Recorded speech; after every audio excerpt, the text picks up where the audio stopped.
नमस्कार, good morning. आप देख रहे हैं आज तक, आपके साथ मैं हूं मलिका मल्होत्रा। प्रधानमंत्री नरेंद्र मोदी काशी में हैं और कल दिन भर काशी विश्वनाथ कॉरिडोर के लोकार्पण सहित कई कार्यक्रमों में व्यस्त होने के बाद पीएम मोदी ने बीजेपी के सीएम और डिप्टी सीएम के साथ रात करीब 12 बजे तक बैठक की।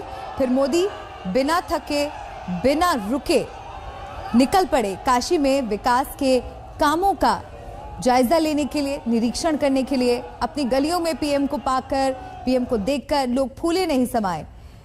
पीएम को देखने के लिए भीड़ उमड़ पड़ी। पहले तो पीएम काशी विश्वनाथ मंदिर की भव्यता और मनमोहक रंगों से सराबोर मंदिर को निहारते रहे। फिर माता अन्नपूर्णा के दर्शन किए। साथ साथ सीएम योगी पीएम को जरूरी जानकारी देते रहे। वहां से पीएम फिर चल पड़े रेलवे स्टेशन की ओर और रात करीब 1 बजे मोदी पहुंचे वाराणसी रेलवे स्टेशन और वहां की साफ सफाई और मुसाफिरों की सुविधाओं और इंतजामों का मुआयना किया।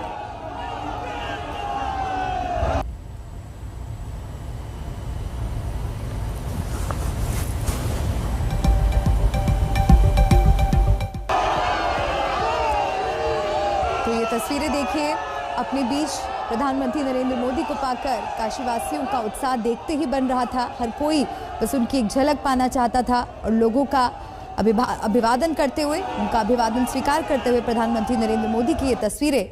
कल दिन भर व्यस्त कार्यक्रमों के बावजूद प्रधानमंत्री बिना थके बिना रुके मंदिर परिसर में एक बार फिर पहुंचे और उन्होंने वहां पर निरीक्षण किया और उसके बाद तमाम नेताओं के साथ, मंत्रीगण के साथ रात 12 बजे तक बैठक की और फिर करीब रात 1 बजे वाराणसी रेलवे स्टेशन भी वो पहुंचे, जहां पर व्यवस्थाओं का उन्होंने मुआयना किया। और आज भी प्रधानमंत्री नरेंद्र मोदी काशी में ही अपना दिन बिताएंगे। जनसभा को संबोधित करने का आज उनका कार्यक्रम है और ये उस वक्त की तस्वीर आपको दिखा रहे हैं जब करीब रात 1 बजे मुख्यमंत्री योगी आदित्यनाथ के साथ PM Modi Varanasi railway station पहुंचे। और रात करीब 1 बजे का ये वक्त उन्होंने इसलिए भी चुना ताकि मुसाफिरों को, यात्रियों को किसी तरह की तकलीफ का सामना ना करना पड़े। उनकी वहां मौजूदगी की वजह से देर रात रेलवे स्टेशन पर वो पहुंचे और उन्होंने मुआयना किया किस तरह की व्यवस्थाएं वहां पर मुसाफिरों के लिए की गई हैं, साफ सफाई को लेकर क्या कुछ वहां पर तैयारियां हैं। और आप देख सकते हैं 1:13 का वक्त था उस वक्त जब प्रधानमंत्री नरेंद्र मोदी रेलवे स्टेशन पर थे और मुख्यमंत्री योगी आदित्यनाथ उन्हें जरूरी जानकारी देते हुए नजर आए। बनारस रेलवे स्टेशन की ये तस्वीर करीब रात 1 बजे की। पीएम मोदी ने मुआयना किया कि किस तरह के वहां पर इंतजाम किए गए हैं।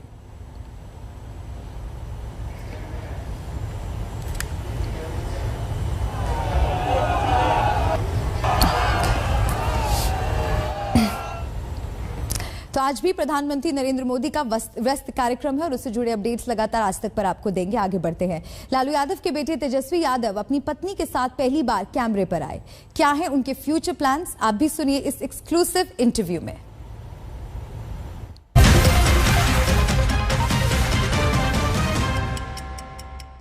शादी के बाद तेजस्वी यादव और उनकी पत्नी राजश्री पटना पहुंचे। इस वक्त दोनों मेरे साथ मौजूद हैं। पहले तो दोनों को बहुत बहुत बधाई और शुभकामनाएं।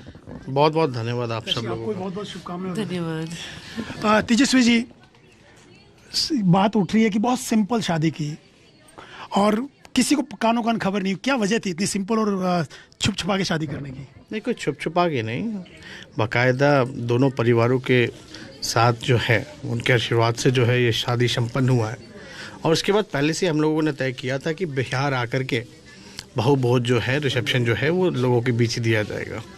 समय कम था क्योंकि खरवास होने वाला था और इतनी जल्दी डिसीजन हुई कि तैयारी करने का ज़्यादा मौका नहीं मिला। तो इसलिए बाद में हम लोगों ने सोचा कि बाद में रिसेप्शन दे करके जो लोग हैं, केवल अभी परिवार के लोग ही जो हैं उसको न्योता दिया जाएगा।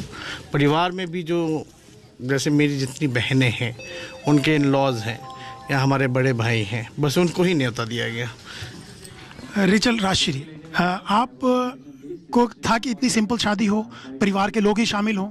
बिल्कुल, हमेशा से यही चाहते थे, एक बस फैमिली जो अपने लोग हैं वो यहाँ साथ में रहे, ऐसे आशीर्वाद दे बड़े। किसी को बुलाए नहीं, क्योंकि आप विपक्ष के नेता हैं, बिहार विधानसभा के लालू प्रसाद यादव के छोटे बेटे हैं। इतने लोग थे, लोग उम्मीद कर रहे थे कि बुलाया जाएगा, लेकिन बिल्कुल परिवार के लोग ही, बहुत छोटी सिंपल शादी। कोरोना की वजह से हुई, क्या वजह रही? सारे रीजंस में, अभी कोरोना का नया वेरिएंट भी आया था और सब कुछ इतनी जल्दी तय हुआ। आपको भी पता है लगन में कहीं कोई जगह भी नहीं मिलती, और आप ही बताएं अगर सब लोगों को बुलाया जाता तो दिल्ली में कहाँ ऐसी जगह है जहाँ लोग सारे फिट हो पाते हैं। तो हम लोगों ने सोचा अभी सिर्फ परिवार के बीच रखा जाए, बाद की जो रिसेप्शन है, क्योंकि जो बहु भोज है वो भी एक विवाह का जो है अंग है, पार्ट है। लेकिन कानो कान किसी को खबर नहीं हुई, ना मीडिया को खबर हुई। एक दिन पहले पता चला कि आपकी एंगेजमेंट और शादी दोनों एक ही दिन हो रहे हैं, किसी को पता नहीं, आपके नज़दीकी लोगों को पता नहीं। ऐसी क्या वजह थी? शादी होगी तो बाद में पता चलेगा ही, हम इसको थोड़ी ना छुपा के रखेंगे। जाहिर सी बात है, शादी होना था, हम लोग सोचे कि थोड़ा सीक्रेट इसको रखा जाए, बाद में जो है लोगों को पता चल जाएगा। क्योंकि आप मीडिया के ज़रिए जो है बहुत लोगों को सूचना मिलती है, और आपने भी लास्ट विवाह तेज प्रताप जी का देखा होगा, मंच भी टूटा, काफ़ी भीड़ हुई। तो इस वजह से जो परिवार के लोग हैं, उन्हीं लोगों की राय थी कि सिर्फ क्योंकि दो अलग अलग परिवार हैं और दोनों में ज़्यादा एक दूसरे से इंटरेक्ट करें, परिवार के लोग एक दूसरे को जाने पहचाने, इसलिए हम लोगों ने एक स्पेस जो है वो देने का मौका किया। वरना अगर सब लोगों को बुलाया जाता, राष्ट्रपति जी हों, प्रधानमंत्री हों, मुख्यमंत्री हों, तो सब लोग जो है उनके होस्ट में ही लगे रहते हैं, तो परिवार को आपस में बैठ करके बात करने का जो समय जो है वो नहीं मिल पाता। राशिद जी, आपको क्रिकेटर के तौर से, आप पुराने जानते हैं एक दूसरे को, तो क्रिकेटर के तौर पे आपने पसंद किया था, आप तो विपक्ष के नेता हैं, उप मुख्यमंत्री भी रहे हैं, तो कैसा लग रहा है आपको भी एक राजनेता के साथ शादी करके? पर्सनली लाइक अच्छा ही लगता है। सब क्रिकेटर के तौर पे ठीक थे या राजनेता के तौर पर? मैं पर्सनल लेवल से हमारा वो है तो अच्छा, आप बताइए कितना पुराना जानते हैं? आपका कहा जा रहा है कि आप स्कूल टाइम से साथ पढ़ते थे, तब से एक दूसरे को जानते हैं, तब से आपकी दोस्ती थी। नहीं, अब कहा जा रहा है, हाँ, लंबे समय से हमारी जान पहचान था, दोस्ती थी। और पिताजी ने पूछा शादी करना है तो कोई लड़की है तो बताओ, तो हमने बताया, उनको मिलवाया, उनको पसंद आई, दोनों परिवार मिले और झटपट तैयार हो गए सब। नहीं तो कब बताया आपने? बहुत पहले ही बता दिया था या बाद में कहा लालू जी ने, राबड़ी जी ने कि शादी करनी है आपकी, तो आपकी समझ में कोई लड़की है या हम ढूंढे कोई, तो आपने कब बताया उनको? नहीं, अब ऐसे नहीं, बट हिंट तो उनको था, तो हमने बताया भी था पहले भी जब पूछे। फिर अभी आप जान रहे हैं कि बिहार का चुनाव भी बीच में आ गया था, तरह तरह की कोरोना भी था, तो उस वजह से थोड़ा डिले वगैरह तो लालू जी और राबड़ी जी की तबीयत भी ठीक नहीं थी और हम लोगों के साथ भी नहीं थे, रांची में थे, आप सब लोगों को पता है। तो समय का इंतज़ार था, अब जब समय मिला तो सब कुछ हो गया। लालू जी और राबड़ी जी का क्या कहना था जब आपने बताया कि ऐसे मैंने एक लड़की ढूंढ रखी है, आपको कष्ट करने की जरूरत नहीं? नहीं, पापा मम्मी इस मामले में जो है उनका यही राय था कि जहाँ बच्चे खुश रहें बस, क्योंकि माता पिता का सबसे बड़ा कामना यही होता कि बच्चे खुश रहें। और अब तो नए ज़माने में ये सारी चीज़ें बहुत पीछे छूट गई हैं, और हम लोग तो समाजवादी नेता रहे हैं। लोहिया जी ने भी कहा था कि भाई एक बार अगर किसी से कमिटमेंट हो जाए तो किसी महिला से तो आप पूरा आप रही, और हम लोग समाजवादी लोग भेदभाव करते नहीं हैं।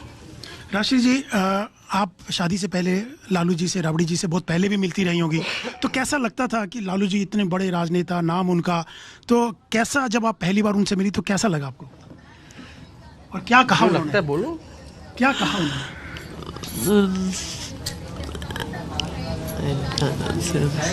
नहीं, आपकी मुलाकात कैसे रही लालू जी और राबड़ी जी? बहुत अच्छी रही थी। कब मिली थी आप शादी से पहले? कितनी बार मिल चुके थे?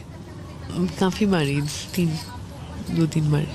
तो कैसा लगा लालू जी से मिलके और राबड़ी जी? अच्छा लगा। और उनका क्या रिएक्शन था? वो बहुत like down to earth, very nice.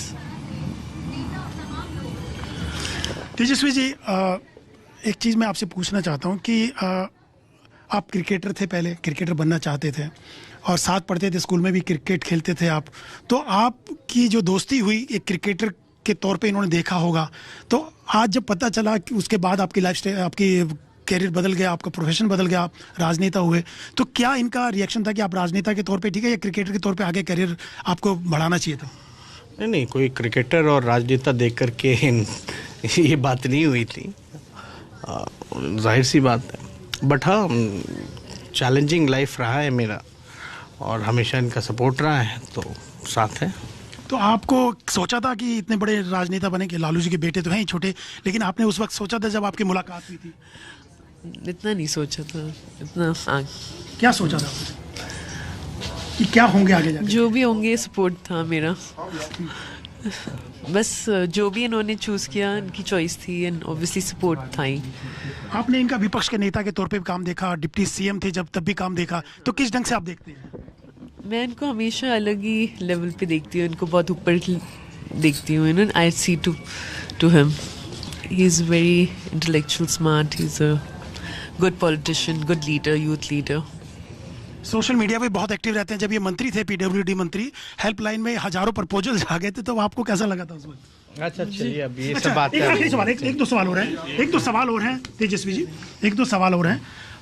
लेकिन उस टाइम बहुत चर्चा में आप रहे। आपसे मैं एक सवाल जानना चाहता हूं, जब आपके काम को लेके तारीफ हो रही थी पीडब्ल्यूडी मंत्री के नाते, तो उस वक्त इतना सब चीज़ें हुई थी, तो बहुत चर्चाएं हुई थी आपकी उस वक्त इन चीज़ों को लेकर के, लेकिन आपने सोच ही रखा था कि कहाँ शादी करनी है। क्या अब इनका राजनीति में भी सोच रहे हैं कि आपके साथ, जैसे राबड़ी जी आपकी मदर राजनीति में है, तो आप चाहेंगे कि कुछ नहीं ये सब कुछ नहीं।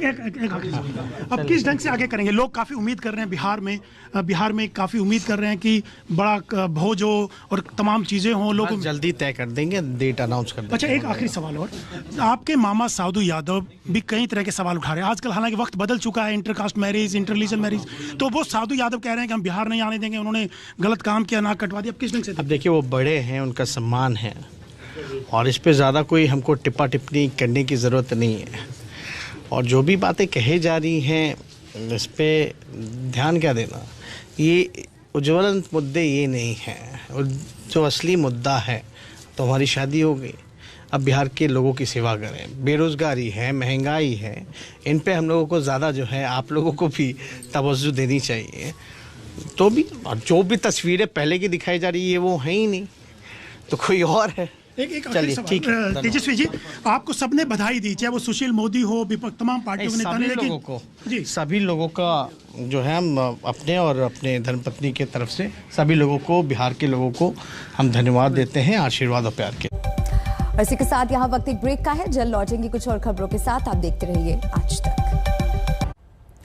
और जम्मू कश्मीर से एक बड़ी खबर आपको बता दें, जम्मू कश्मीर में आतंकियों ने एक बार फिर बुज़दिली दिखाई। आतंकियों ने पुलिसकर्मियों की बस पर ताबड़तोड़ फायरिंग की, जिसमें 2 पुलिस वाले शहीद हो गए जबकि 12 घायल हो गए। इस हमले की पीएम मोदी ने जानकारी भी मांगी है।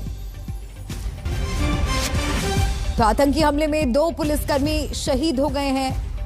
तमाम नेता श्रद्धांजलि दे रहे हैं शहीदों को। श्रीनगर आतंकी हमले पर पीएम मोदी ने जानकारी भी मांगी है और जैश ने इस हमले की जिम्मेदारी ली है।